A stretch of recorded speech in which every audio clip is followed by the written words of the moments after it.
Good morning and welcome to Renaissance Unity on this first Sunday in May, May 4th, 2020. May 3rd, 2020. Looking forward to tomorrow. We are live from Warrensville Heights, and we have Lisa Bell Benedetto on piano. We have Jeannie Webster over here singing with us today. I am Greg Benedetto. We have Bob Jones on the master controls in the back, and safely distanced from him on the camera today is Freddie Latore. And we're very happy to have Freddie. And we have Reverend Dana Cummings, of course. So we would like to acknowledge that after last Sunday, we were thinking with what happened and with the outpouring of love and support and concern for our fellow congregation members, that good time to celebrate that family that we have here at Renaissance Unity.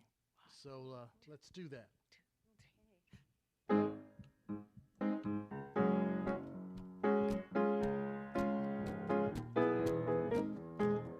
We are family, a Renaissance community. We are family. Get up, everybody, and sing. Oh, we are family. Let's celebrate our community. We are family. Get up on your feet and sing. Oh, yeah. We are family. A loving, caring community. We are family. So get up, everybody, and sing. We are family.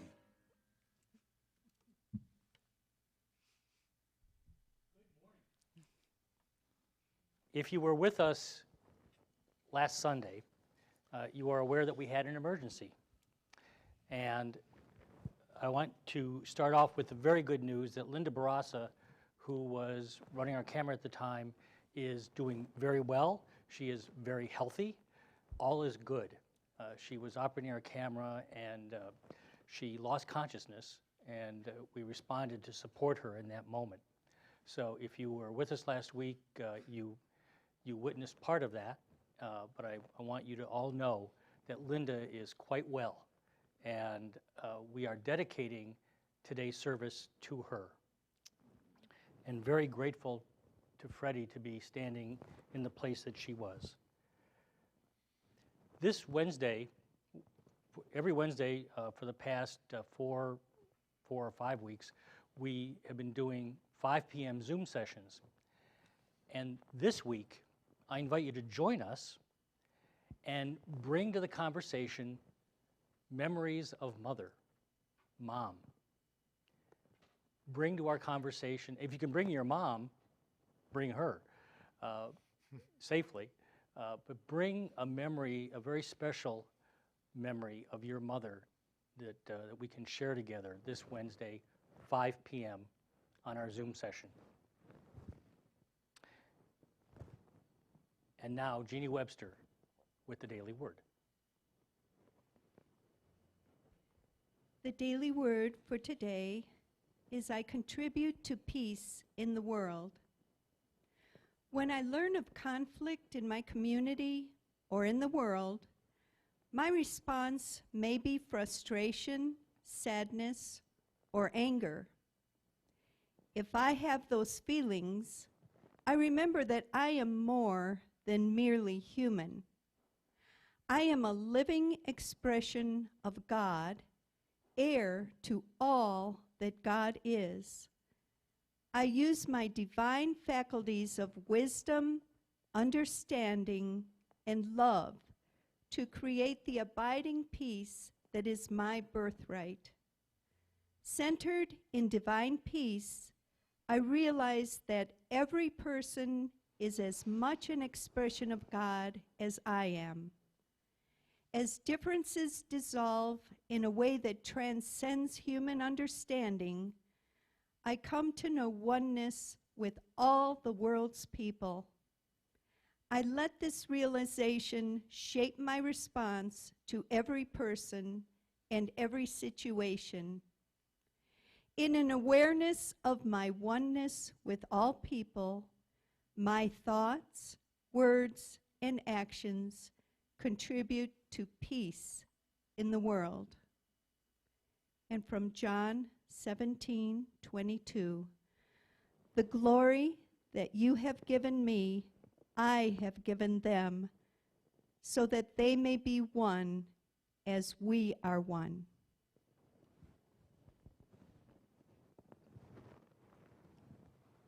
And now let us enter into our time of meditation.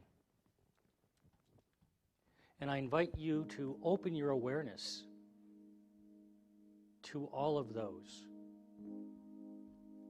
who are meditating with us, with you, in this moment. Feel their presence. Celebrate their being. Smile upon them, even as you smile within and upon yourself.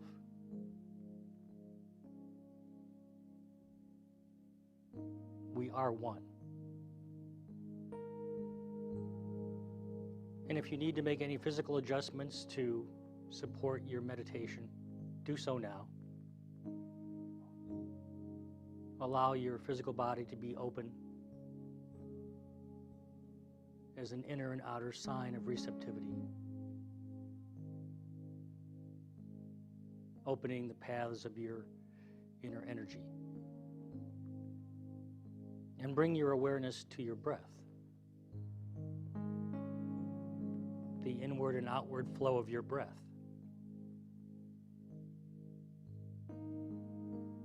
Which is your God-given mantra.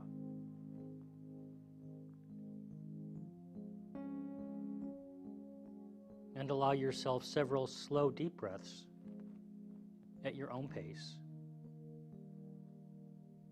to become even more centered within your being. Follow that breath deep inside.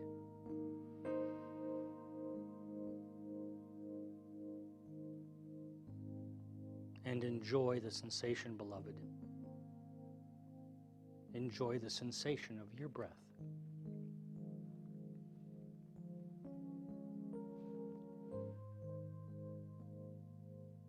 The key to your inner freedom is non-attachment,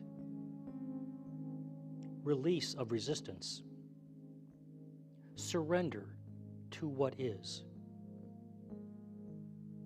acceptance of the perception of imperfection.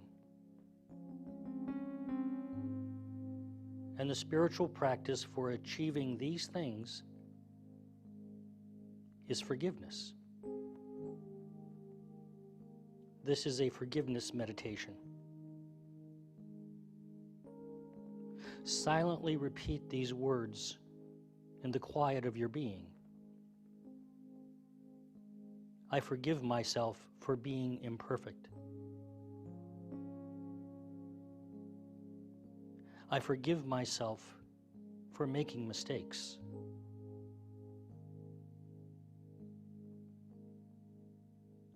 I forgive myself for being a learner in this life.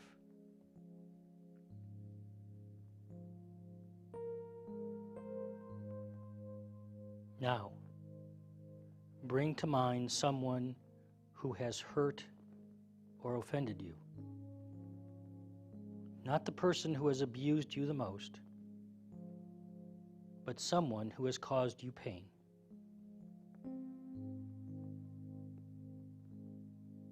And with them in mind, silently repeat these words to them. I forgive you for being imperfect. I forgive you for making mistakes.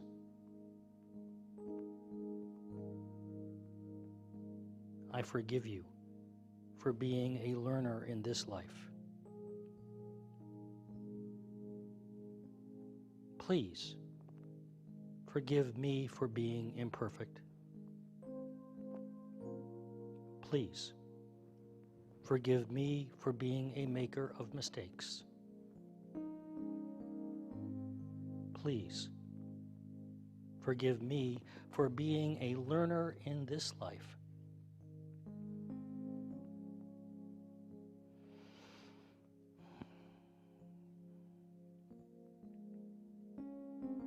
Indian spiritual activist Mahatma Gandhi was known to say, "I will not let anyone walk through my mind with their dirty feet."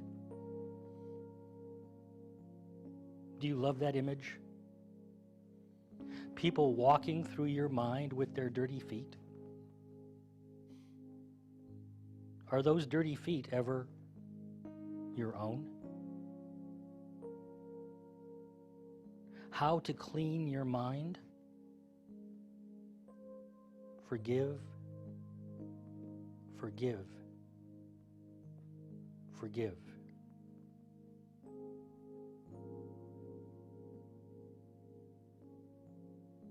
Now from your heart and mind and soul, reach out your spirit.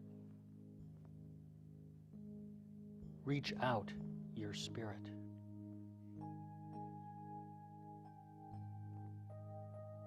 May all beings be safe and protected. May all beings live with ease and the peace of an open heart, a forgiving heart. May all beings be deeply happy, deeply content. May all beings awaken to their true nature as boundless love. May all beings be free from pain. May all beings have the outer resources to care for themselves joyfully.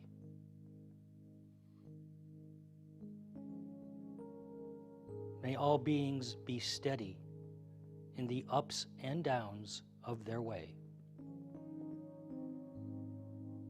May all beings appreciate their lives no matter their way. May all beings love themselves just as they are, just as we are, just as you are, just as I am, just as I am, just as I am. And so it is. Now, beloved, take the inner resonance of this moment into 3 minutes of silence.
now, as you are ready, open your eyes to this good day.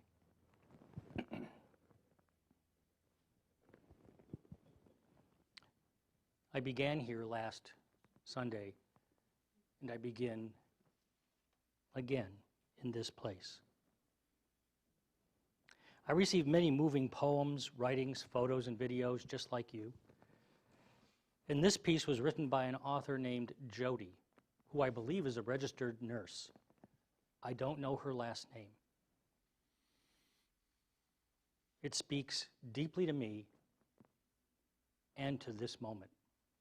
It's titled, "The Perfect Storm in Different Boats." We all need to acknowledge that we are not in the same boat. I have heard that we are all in the same boat, but we are not. We are in the same storm, but not the same boat. Your ship could be shipwrecked, and mine might not be, or vice versa.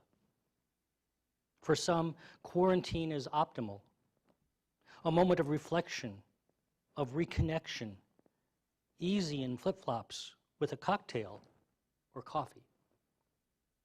For others, this is a desperate financial and family crisis. For some that live alone, they're facing endless loneliness, while for others, it is peace, rest, and time with mother, father, sons, and daughters. With the $600 weekly increase in unemployment, some are bringing in more money to their households than when they were working. Others are working more hours for less money due to pay cuts or loss in sales. Some families of four just received $3,400. Other families of four saw zero. Some were concerned about getting a certain candy for Easter, while others were concerned if there would be enough bread, milk, and eggs for the weekend. Some want to go back to work because they don't qualify for unemployment and are running out of money. Others want to kill those who break the quarantine. Some are home spending 2 to 3 hours per day helping their child with online schooling, while others are spending 2 to 3 hours per day to educate their children on top of a 10 to 12-hour workday. Some have experienced the near death of the virus. Some have already lost someone from it. And some are not sure if their loved ones are going to make it. Others don't believe this is a big deal. Some have faith in God and expect miracles during this 2020. Others say the worst is yet to come. So, friends, we are not in the same boat. We are going through a time when our perceptions and needs are completely different. Each of us will emerge in our own way from this storm. It is very important to see beyond what is seen at first glance. Not just looking, actually seeing. We are all on different ships during this storm, experiencing a very different journey. Not just looking, Jody writes, actually seeing. If you have eyes to see, what is it that you see? We know through metaphysics and quantum physics that we are all connected. But look at the world now and see how interconnected all of our human systems and structures and commerce really are. How in virtually a month and a half, we have 30 million newly unemployed people. 30 million. That is 2.7 times the population of Ohio, every man, woman, and child, 2.7 times, all newly out of work. See how fragile our interdependent world communities are. Though this fragility is not a COVID-induced phenomenon, it simply took a single, naked to the visible eye virus to lay bare the profound weakness, shallowness, and heartlessness of the social contracts we have allowed to form. Many of us have prospered under our current system, and many have not. You may know that I had a heart attack this last December, followed by 3 mini strokes as a result of the procedure. There was no malpractice involved. It was a known risk. And I received world-class care. Of that I have no doubt. Our nation is very good at responding to crisis after the fact. I invite you to evaluate our performance at preventative medical care. Why are our African American and Latino brothers and sisters dying in disproportionately large numbers? Do I need to enumerate the reasons? The answer is no mystery. The pain of this is unbearable, and yet we've been bearing it, maybe more easily because it was less visible. But it is now laid bare before all to see and none to deny. And this is just the medical inequality. Race-based economic oppression was never ended in this country, and I struggled. I don't struggle. Yeah, I did. I struggled. Do I say oppression or slavery has never truly ended in this country? It's everywhere to be seen. Though the economic frailty of our system transcends race, 40% of all Americans, get that number in your head, 40% have less than $400 in their bank account to respond to an emergency. And that is just in our prosperous country. Look abroad and see what is happening in the developing nations of the world. There is a Japanese art form known as kintsugi. It's the art of repairing broken pottery with lacquer mixed with gold.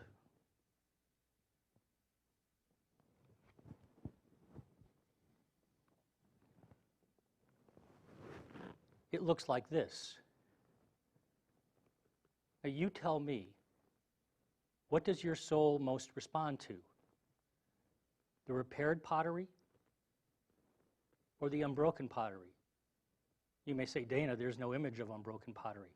I know that, but you can imagine it. And what does your soul most respond to?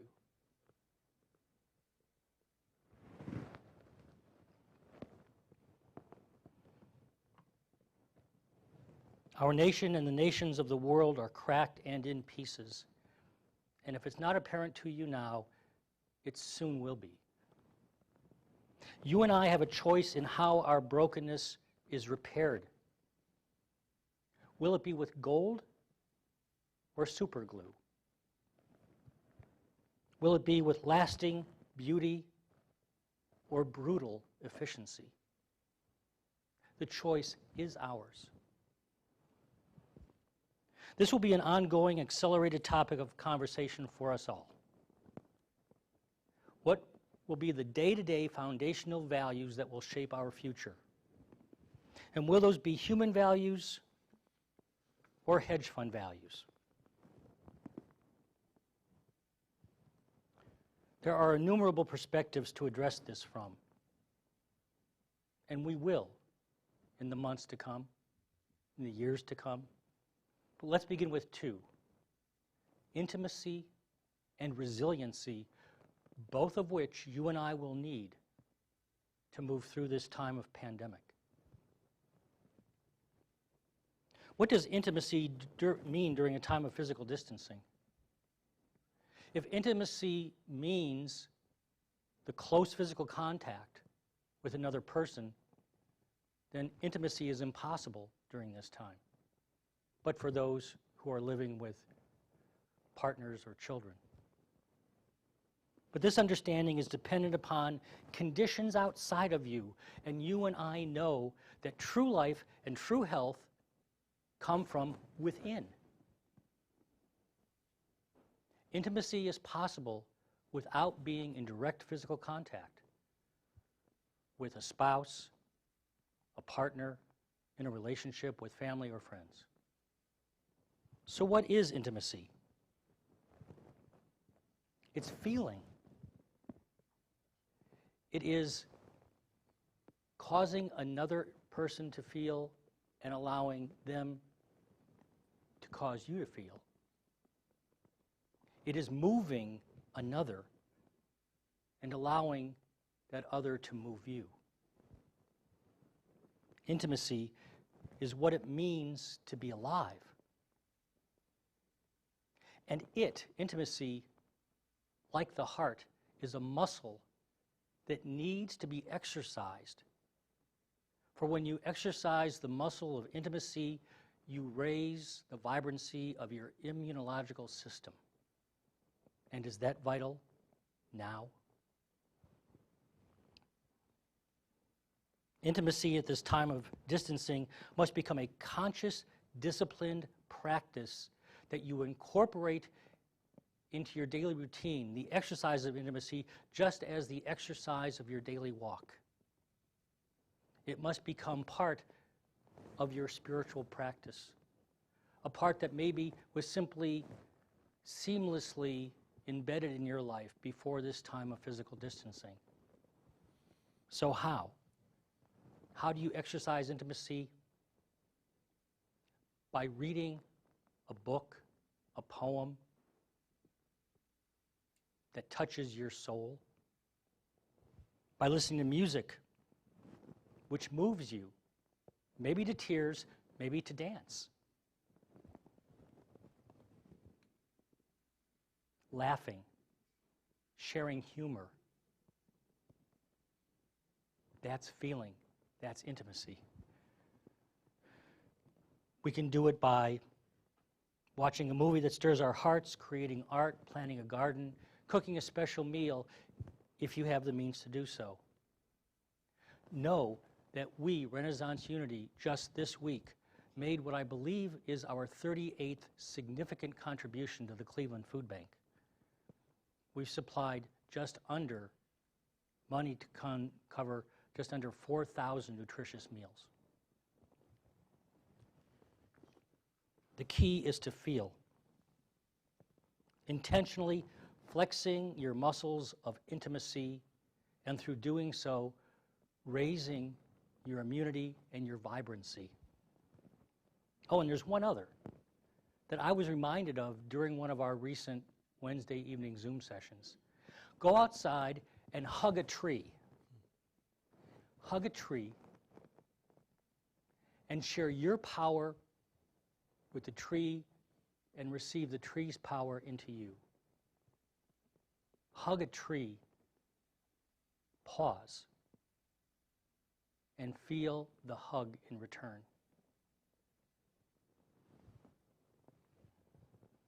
Resiliency is a close cousin to intimacy. It was a central theme in Viktor Frankl's book, Man's Search for Meaning, a classic. And in it, Frankl came to the understanding that resiliency was composed of two factors: acceptance and hope. Acceptance of what is factually and humanly before you. Now, what was the context within which Frankl came to this understanding, it wasn't a psychology lab. It was a Nazi concentration camp in which he was imprisoned. I remember vividly walking the grounds of the Dachau concentration camp 20 miles northeast of Munich, and how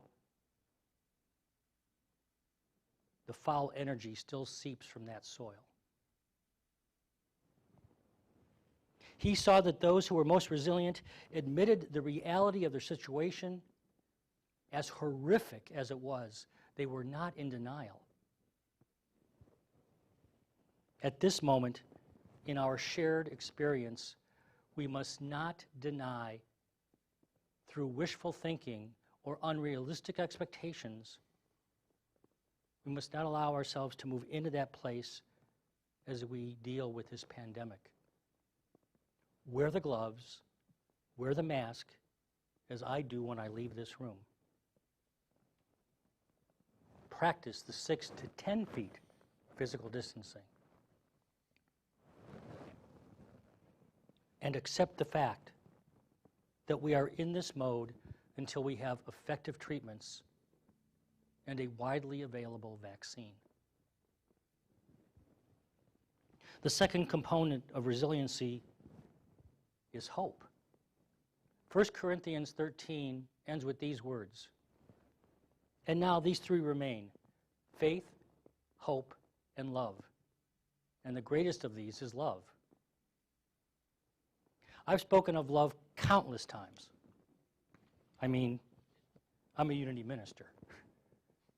It's our central topic. And I've spoken on faith many times. I believe I've spoken on hope only once, years ago. Hope functions by pulling you forward into tomorrow, that tomorrow might be a brighter day. But what is hope based on? Why should you have hope? What justifies it? If ever there was a time to embrace the 12-step recovery adage of living one day at a time, this is it. You can live this one day having hope for tomorrow because the law works today. The law of cause and effect. Where your attention goes, your energy flows. The law of attraction. Like attracts like. The law of circulation. In giving, you always receive more than the sum that you gave.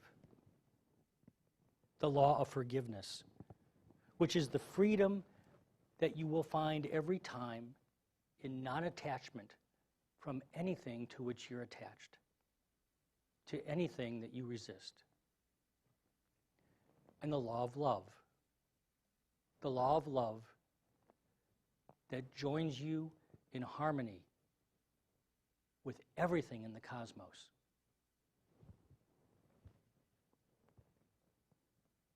They are all at work now. They are all at play now. God is still present in you, as you, and through you, as you allow your ears to hear, and your eyes to see, and your soul to feel. You and I need resiliency and intimacy in order to move through this pandemic period and to perform kintsugi on ourselves and on our social contract, that we may witness the beautiful golden joinery that binds us together stronger than ever before. Would you join me in prayer? Dear Mother, Father, everything God,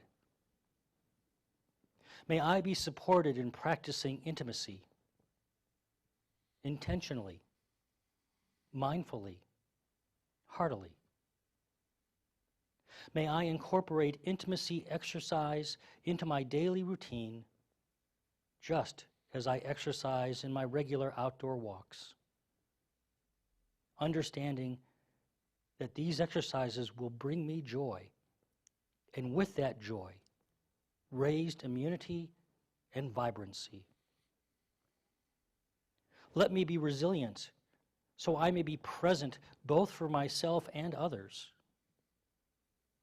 May I accept the facts of today, even as I have hope for tomorrow, because this day, just as it is brightened by the love that I am, that I give, that I receive. And I freely praise all the God, all the good in my life and in the world. Amen and amen.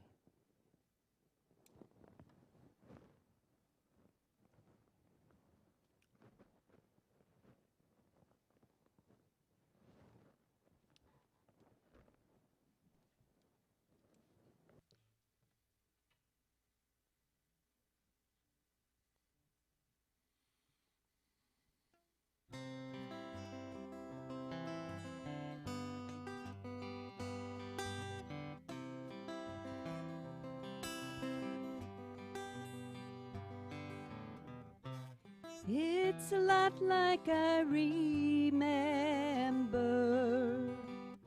skipping rope and holding hands. Join the club and be a member of a special circle of friends.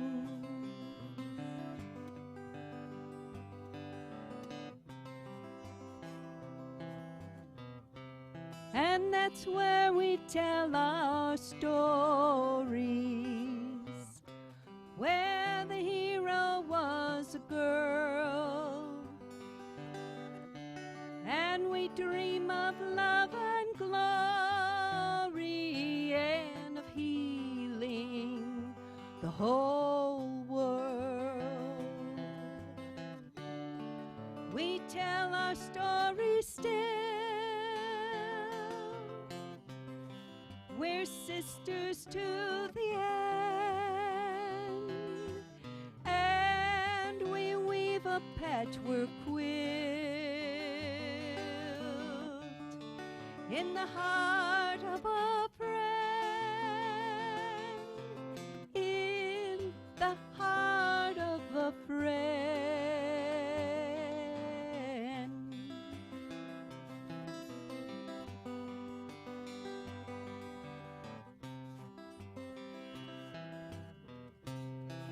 And some of us grew weary,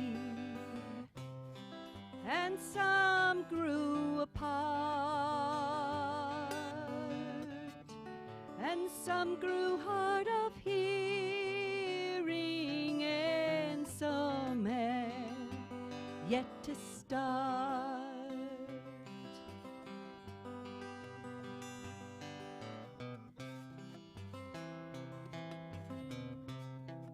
And some have left their dolls behind and moved beyond pretend and learned to love the other side of the heart of a friend. The stories of our youth, we're sisters to the end, and we learn to tell the truth to the heart of a friend, to the heart of a friend.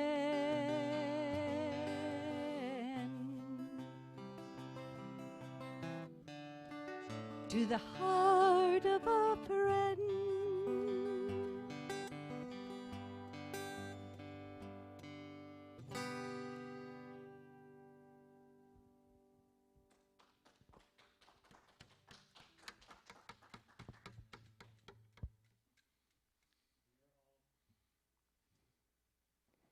We are all clapping for you in this moment. Thank you.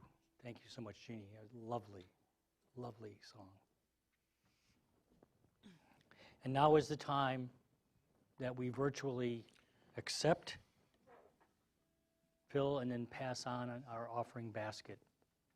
And know that each Sunday morning at 10 a.m., an email goes out, and that email is both the link for this service and also the 4 methods by which you can easily contribute to our spiritual community. And know that every contribution is a meaningful contribution, and that all are blessed by it.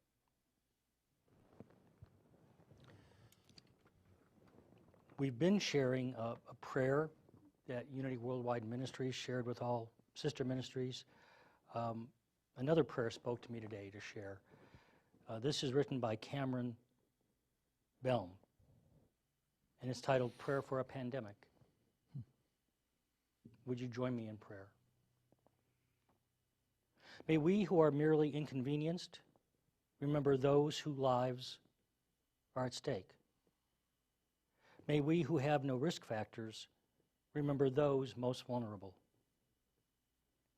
May we who have the luxury of working from home remember those who must choose between preserving their health or making their rent.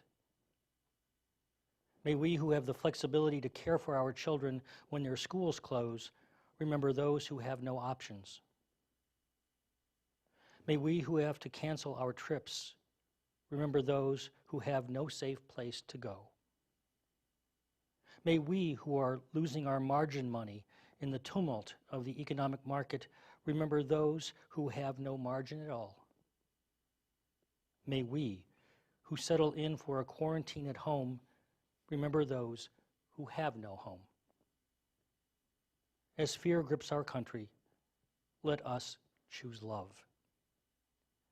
During this time when we cannot physically wrap our arms around each other, let us find ways to be the loving embrace of God to our neighbors. And so we do. Amen.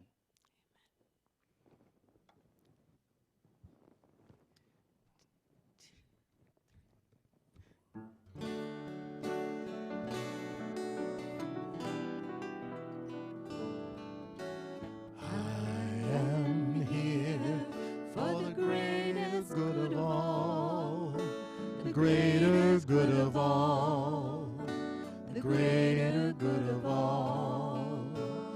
I am here for the greater good of all, the greater good of all. You are here. You are here for the greater good of all, the greater good of all, the greater good of all. You are here for the greater good of all, the greater good of all. We are here. We are here for the greater good of all, the greater good of all, the greater good of all. We are here for the greater good of all, the greater good of all. The greater good of all.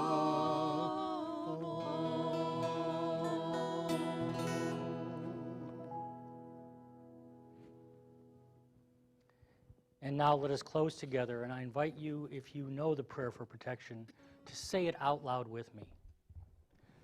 Arms raised. The light of God surrounds us.